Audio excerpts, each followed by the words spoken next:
सारिका जी। राधे राधे गुरु जी। राधे राधे महाराज जी। महाराज जी आपके चरणों में कोटि कोटि प्रणाम। महाराज जी कह रहे हैं कि जबान बहुत चलती है, मन में हमेशा ईर्ष्या भी रहती है, भोजन अत्यंत स्वादिष्ट होना चाहिए और गुस्सा तो उसका तो पूछो मत। महाराज जी ऐसे में कैसे प्रभु की प्राप्ति होगी महाराज? हाँ, दोस्त तो हैं। जबान जब अच्छा खाने को मांगे ना तो उसे भगवान को भोग लगा के पाओ। हम निषेध नहीं करते, उसे भगवान को भोग लगा करके पाओ।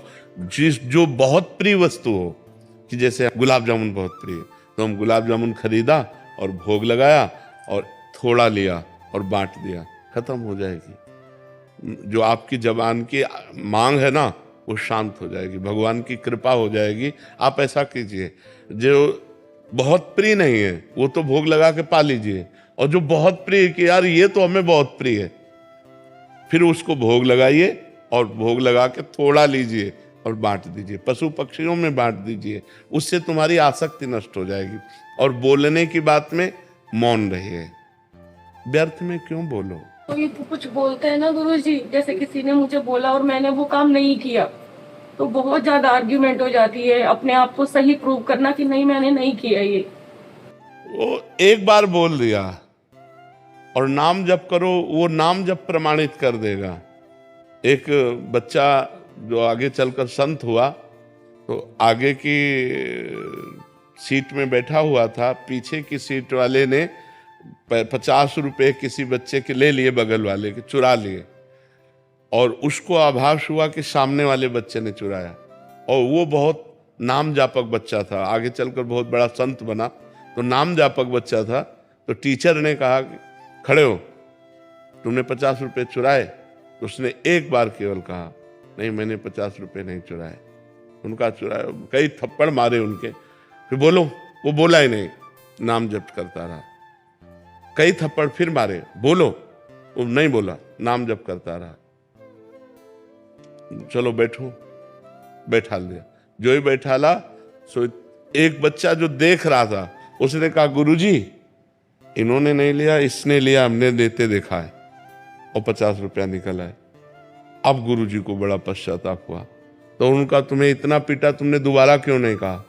बोले, गुरुजी एक बार कह दिया था कि हमने नहीं लिया, इसके बाद हम नाम जप करते हैं, अपना नाम जप क्यों छोड़े बार बार? जब आपको एक बात में विश्वास नहीं हुआ तो बार बार में विश्वास क्यों होता? तो नाम जप ने क्या किया, देखो उसी समय प्रमाणित करवा दिया। ये फिर गुरुजी हाथ जोड़े थे उससे कि क्षमा करो, हमसे गलती हो गई, हमसे गलती हो। बार बार वो उनको दुलार कर रहे। तो नाम में बड़ी सामर्थ्य। एक बार हम कह दिया कि ये हमने नहीं किया, बहुत बार सफाई देने की जरूरत नहीं, नाम जप करो, नाम प्रमाणित कर देगा कि आप गलत नहीं है। मुझे, मैं अध्यापिका हूँ ना, तो स्कूल में, विद्यालय में ये हर रोज चलता है। कोई भी कह देता है कि इसने किया, फिर लगता है कि छवि खराब हो जाती है। नहीं नहीं, भजन करो, छवि क्या खराब होगी। अपनी कभी लड़ाई मत करना। अध्यापिका पद एक गुरु पद है, गंभीर रहना चाहिए। अपनी बात हमने कह दी, हम गलत नहीं है, अपनी बात सफाई दे दी, इसके बाद मौन हो गए, नाम जप करने लगे। तो आपका ये स्वभाव जो है ना, वो थप्पड़ की तरह लगेगा सामने वाले को, और आप बार बार सफाई देंगी, और बार बार वो आपको दूषित करेंगे, तो आपको क्रोध आ जाएगा। फिर आपका स्वभाव, आपकी गंभीरता आपके पद से अलग हो जाएगी। आप लोगों को चाहिए कि आप लोगों का व्यवहार बहुत गंभीर और मर्यादित, सहनशील, जिससे छात्रों पर उसका प्रभाव पड़े। और ऐसी स्थिति तब आती जब उत्तर प्रत्युत्तर देते देते क्रोध आ गया, तो फिर वो क्रोध में थप्पड़ चलने लगते हैं, गालियां चलने लगती हैं। तो क्रोध तक स्थिति न पहुंचने पावे, नाम जप कीजिए। ईर्ष्या हो जाती है। ये सब उसी के क्रम है, उसी के क्रम। नाम जप करोगे तो काम, क्रोध, लोभ, मोह, मद, मत्सर, ये 6 दोष हैं। ईर्ष्या को ही मत्सर कहते हैं। मत्सर माने मेरे से आगे निकला जाता है, उसी को ईर्ष्या कहते हैं। नाम जप करो, भगवान की कृपा से इस निर्दोष हुआ जा सकता है। हार्दिक चोपड़ा जी। राधे राधे महाराज जी। महाराज जी कैसे कामनाएं और वासनाएं जो होती हैं उसका त्याग हो? नाम जप से। जितना नाम जप बढ़ेगा, बुद्धि पवित्र होगी, उतने निष्कामता आएगी। अगर हम नाम जप नहीं करेंगे, शास्त्र स्वाध्याय नहीं करेंगे, पवित्र भोजन नहीं करेंगे, तो मलिन मन में कामनाएं ही उत्पन्न होती रहती। निर्मल मन में कोई कामना नहीं होती। निर्मल मन केवल भगवत प्राप्ति की चाह करता है। निर्मल मन जन सो मोहि पावा, मोहि कपट छल छिद्र न भावा। मलिन मन में वासनाएं, कामनाएं ये सब आती है। कामना, वासना ये बहुत अंदर से पीड़ा प्रदान करते हैं। ये भोग मिल जाए, ये धन मिल जाए, ये मान प्रतिष्ठा मिल इसी संसार की चाह करती हैं। तो हमें चाहिए खूब नाम जप करना चाहिए और शास्त्रों का स्वाध्याय करना चाहिए, जिससे हमारी बुद्धि पवित्र हो और वो निष्काम हो जाए। महाराज जी, मैं मंत्र दीक्षित हूँ, तो उसमें आप क्या कहेंगे?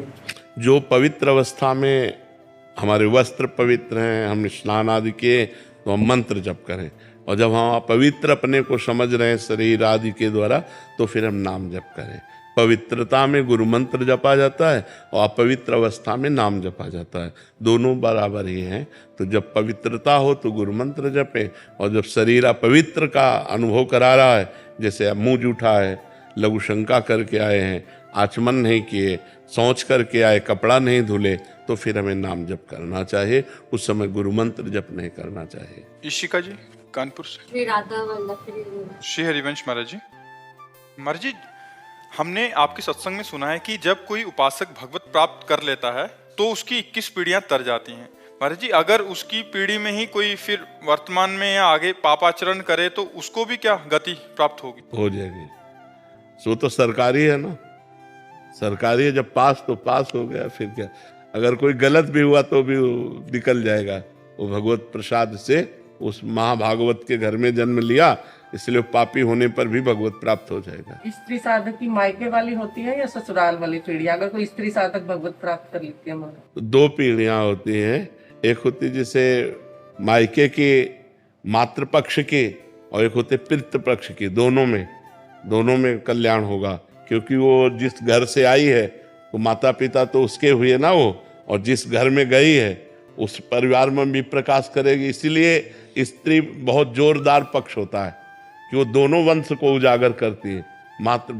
पुत्र जो है अपने केवल पिता के वंश को उजागर करता है, और जो स्त्री जो है वो अपने माता पिता के वंश को और अपने पति के वंश को, दोनों को उजागर करने वाली होती है। इसलिए माताओं बहनों का सबसे ज्यादा समाज में हमारा महान पद है, क्योंकि वो जननी भी हैं और वो पूरे ग्रह की लक्ष्मी भी हैं। बहुत बढ़िया घर बना हो, खूब रुपया पैसा हो, और 10-20 आदमी घर में हो, और एक स्त्री ना हो, तो शैतान का सा घर लगेगा? नहीं लगेगा कि यार मतलब सब सुना, और एक स्त्री केवल हो और भले गरीब हो, तो देखो लीप पोत के घर को सजा करके एक मंदिर सा बना देते। माता बहने को बड़ा भारी पवित्र अस्तित्व है। आज वो अस्तित्व खत्म होने जा रहा है। ये जो व्यभिचार चल गया है, ये बहुत हानिकारक हो गया, ये बहुत हानिकारक हो गया। नहीं वो पढ़े लिखे हैं कि नहीं है, रूपवान है कि नहीं है, पति कैसा है, एक बार ब्याह हुआ, पूरे जीवन उसी घर में समर्पित होकर के पूरे घर को सजाकर वंशावली बढ़ाकर ऐसे चला जाए। जयेश जी गुजरात से। राधे राधे। राधे राधे महाराज जी। महाराज जी, आपकी कृपा से नाम जप करने की कोशिश कर रहा हूँ।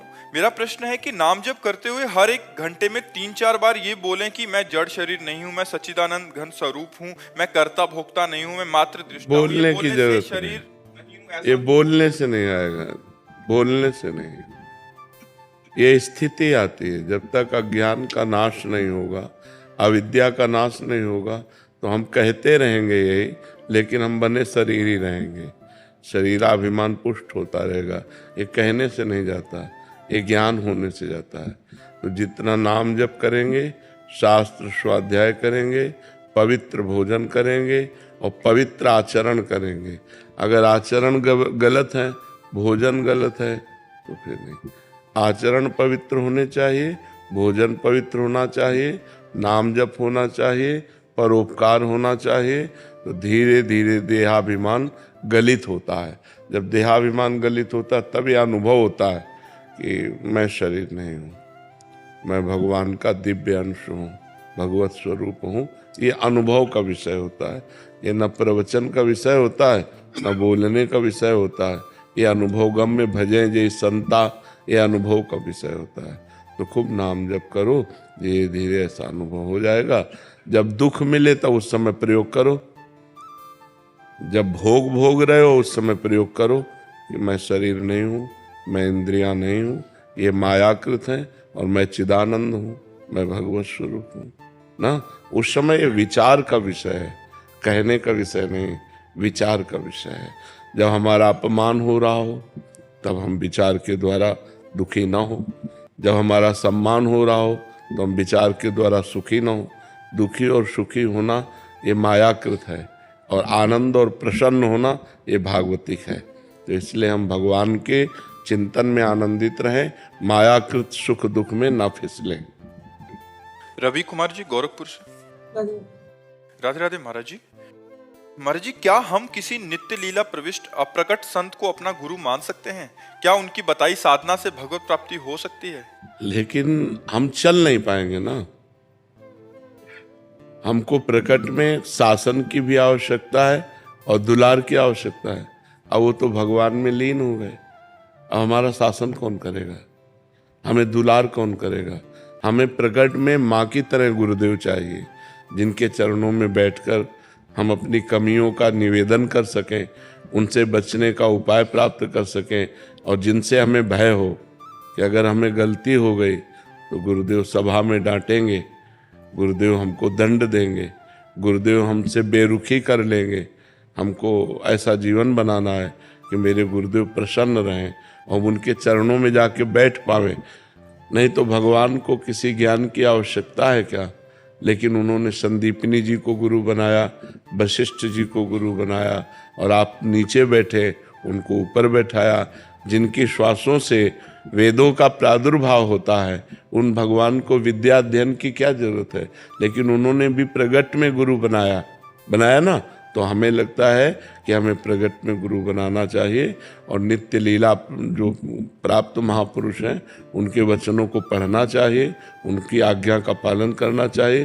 पर प्रगट में हमें प्रगट गुरु की आवश्यकता है।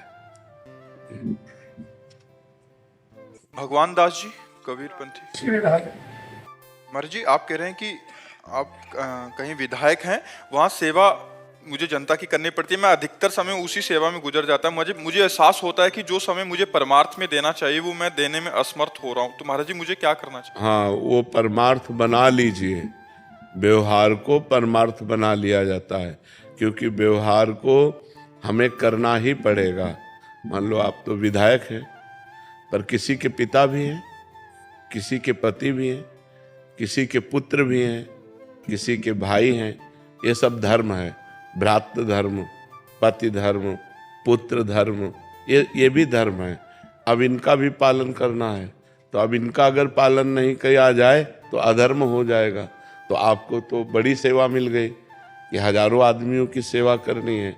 तो अब हर आदमी की सेवा को भगवान की सेवा मान लीजिए, बस अधर्म ना होने पाए। भगवान की सेवा में अधर्म नहीं होता।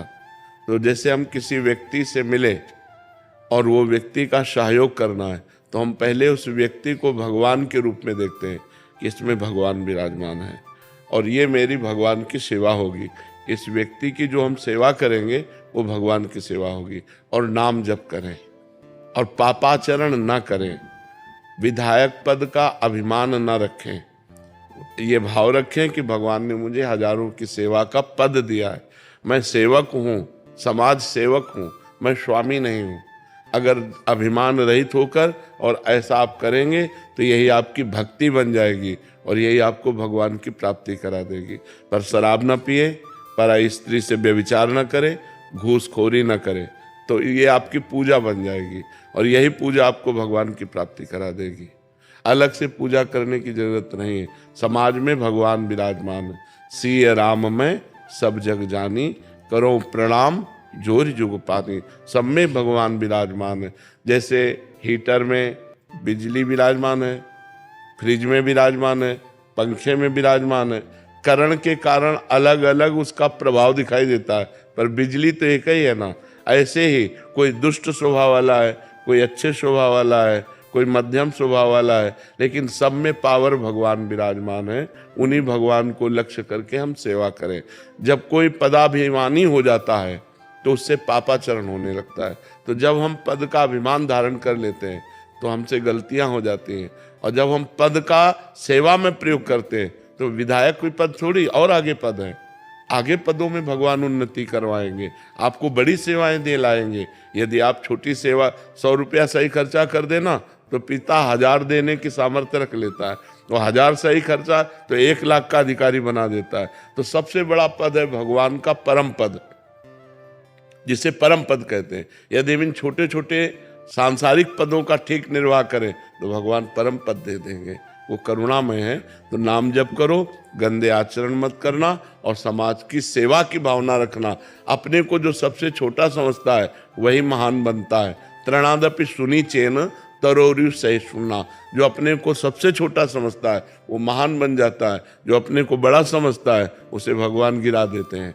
अभिमानी नष्ट हो जाता है, दैन्य भगवान के दरबार तक पहुंच जाता है। ये दरबार दीन को आदर रीति सदा चली आई। जो जितना दैन्य होता है उतना ही महान होता चला जाता है। जो जितना गंभीर और पवित्र आचरण वाला होता है वो समाज प्रिय होता चला जाता है। तो आप समाज प्रिय बने, किसी को दुख न दें, सबको सुख दें और अपने आचरण पवित्र रखें। जी। प्रदीप शास्त्री जी राजस्थान से। राधे राधे महाराज जी। महाराज जी, जीवात्मा को शाश्वत नश्वर का आभास होता रहता है, फिर भी वो क्यों भटकती रहती है? क्योंकि उसने मन में तदात्म कर लिया है। तदात्म का मतलब समझते हैं ना, प्रियता। अब जैसे मन कहता है आज मैं देखूंगा, तो मन और ज्ञानेंद्रिय नेत्र, ये ज्ञानेंद्रिय, नेत्र इंद्रिय देखना चाहते हो, मन उसको सपोर्ट कर रहा है और हम मन में बैठे हुए हैं कि यार आज हम ये देखना चाहते हैं। ये नहीं कह रहे कि आज मन और नेत्रेंद्रिय ने ठान लिया ये देखना है। हम साक्षी हैं, लेकिन हम साक्षी न रहकर तदात्म हो गए।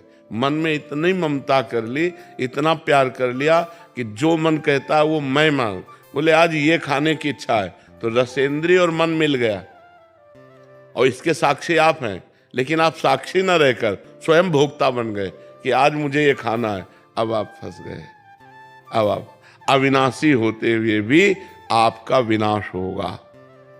आपने जो जो माना वो सब नष्ट होगा। न मैं स्त्री हूं न पुरुष हूं, मैं तो भगवान का दिव्य अंश हूं, मैं भगवत स्वरूप हूं। लेकिन ये हमें ज्ञान नहीं रहता। इसीलिए विनाशी को स्वीकार करने के कारण अविनाशी अजन्मा होने पर भी बार बार जन्म, बार बार मरण, पुनरपि जननम पुनरपि मरणम पुनरपि जननी जठरे शयनम, ये दुख भोगना पड़ता है अज्ञान के कारण। यदि हम भगवान का भजन करें, शास्त्रों का स्वाध्याय करें, पवित्र आचरण रखें तो हमारे अंदर ज्ञान प्रकट होगा।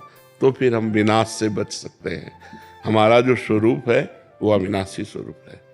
नैनम छिन्दन्ति शस्त्राणि नैनम दहति पावकः न चैनम क्लेदयन्त्यापो न शोषयति मारुता। हमें अग्नि जला नहीं सकती, आग्नेयास्त्र हमें जला नहीं सकता, वारुणास्त्र हमें भिगो नहीं सकता, वायुवास्त्र हमें उड़ा नहीं सकता। हम अविनाशी हैं। पर इस विनाशी शरीर में ममता हो जाने के कारण, मन बुद्धि चित्त अहंकार में तदात्म हो जाने के कारण हमारी दुर्गति हो रही है। अजन्मा का जन्म हो रहा है, अविनाशी मारा जा रहा है। भ्रमवश तो जासु कृपा सब भ्रम मिट जाई, गिरजा सोई कृपाल रघुराई। जिनकी कृपा से सब भ्रम नष्ट हो जाता है, उन भगवान का आश्रय लें और खूब भजन करें तो हम अपने स्वरूप को पहचान लेंगे। मम दर्शन फल परम अनूपा, जीव पाव निज सहज स्वरूपा। भगवान का साक्षात्कार के बिना ये काम नहीं बनेगा। इसलिए खूब नाम जप कर। हमने लोगों से सुना था कि झरने परोपकारी होते हैं जी। हमने शास्त्रों में पढ़ा है कि नदियां दूसरों के लिए सब देती है, मनुष्य भी दूसरों के लिए जी। लेकिन इस धरती पर बिलाल जो संयोग आपने हमें धन्य कर दिया, पूरी धरती जब तो हो गई ऐसा लग रहा है महाराज जी। आपका करोड़ों करोड़ रोमकूपों में करोड़ों करोड़ जीवा डालकर भी हम आपकी जय नहीं बोल सकते। इतना आपने जगत का मंगल कर दिया। भगवान निमित्त हमें बना करके करवा रहे, करने वाले भगवान है। करें करावें आप सब, जने बड़ाई दें। वो अपने दास की बड़ाई करवाते हैं और करते आप सब हैं। भगवान स्वयं करते हैं, हम तो एक निमित्त मात्र हैं। निमित्त, जैसे भगवान ने अर्जुन से कहा कि तुम गांडीव पर प्रत्यंचा चढ़ाओ, तुम निमित्त मात्र बनोगे, मैं काल स्वरूप होकर सबका संहार करूंगा। विजय तुम्हारी होगी, नाम तुम्हारा होगा और काम हम करेंगे। ऐसे ही भगवान जैसे साधु वेश है तो उनका दास है, तो जगत मंगल वो कर रहे और यश हो रहा प्रेमानंद का। कर भगवान रहे, भगवान का सारा करे करावे आप सब और जने बढ़ाई दे। बस बात ये।